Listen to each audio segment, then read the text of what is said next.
from that point, we moved forward into shelter, medical teams, water and sanitation programs, just into different areas that we saw needed direct need and aid.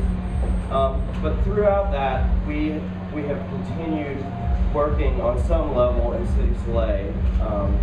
We've operated a medical clinic in the heart of City Soleil, and then when the cholera outbreak happened, we set up a cholera treatment center there. But through that, we observed and just had a concern for City Soleil and how could we make a change there? How could we improve health conditions? If people are always getting sick, there's some kind of problem, and it's like, how could we make a change?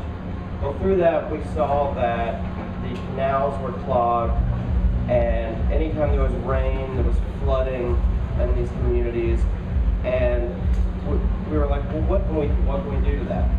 Well, we started thinking about sanitation programs, education programs, and we started brainstorming what can we do, what can we do? And we were looking at models to collect trash, to collect plastic, and our leadership met Bob and Jason, and they presented us with this model.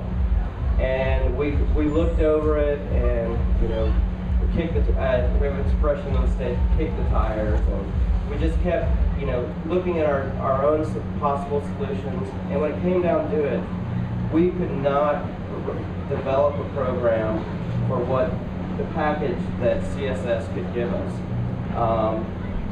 Basically, what you're getting is an open storefront business.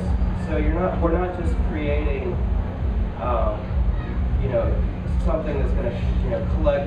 People are just going to go out and be paid to clear the canals. We're creating a business which is going to employ 6 to 8 people directly. Where beyond that, you have people that are going to start collecting plastic and being paid for that plastic in City Soleil. So not only are we helping create a solution for a cleaner, healthier City Soleil, we're also starting to create jobs. When jobs start being created in an area, you start seeing change. People start having pride in their community. They start doing things that are, for their community, and they can grow. They can send their kids to school, and just when we looked at what we did, just looked at this model, and it's like there's nothing else that we can do and continue to dump money into that will have as much impact as this project. And we're looking forward. This is the first unit here, and we're really looking forward to getting that on ground and getting the first businesses open in August. We're just so excited about the change that we think can happen through this program.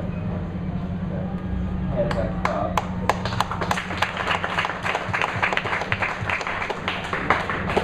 Well, thanks a lot, Clint. We're going to take some questions in a minute. But a lot of people talk about partnerships. You've got 2 international NGOs. You've got a U.S. company, and you've got a Haitian company, here to move this program forward. But there's total opportunity for others to get involved, and that's exactly how we design this. So if you're an NGO and it has a certain area that you're working in, there's an opportunity for you to sponsor an entrepreneur or for you to run these things yourself. If you're a Haitian business person and you want to make an impact in your community, there's an opportunity for you to do that. And really the time is now. I mean, we're so lucky to be at Wahoo Bay in this unbelievable view and this beautiful environment. But what happens, is it out? Okay. I'll be loud.